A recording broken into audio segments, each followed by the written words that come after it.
और NCP leader Jayant Patil का कहना है कि हुकूमत बचाने की तमाम तर कोशिश की जा रही है। उन्होंने कहा कि एनसीपी अरकान असेंबली को मुंबई बुला लिया गया है।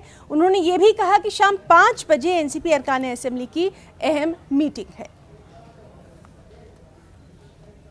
अभी घटनाएं पिछले 3-4 दिन में हुई है, उसकी असेसमेंट की गई और हमने आदरणीय पवार साहब ने हमें सबको बताया कि हम आखिरी सरकार के टिकने के लिए, सरकार रहने के लिए जो भी प्रयास करना चाहिए वो हम करने चाहिए और हम सब साथ मिलके उद्धव जी का साथ इस सरकार के लिए हम देंगे। सर, अपने विधायकों के लिए कुछ कहा है आप लोगों ने? विधायकों को एकजुट रखना बड़ी चुनौती होगी सर। नहीं, अभी जो भी चल रहा है वो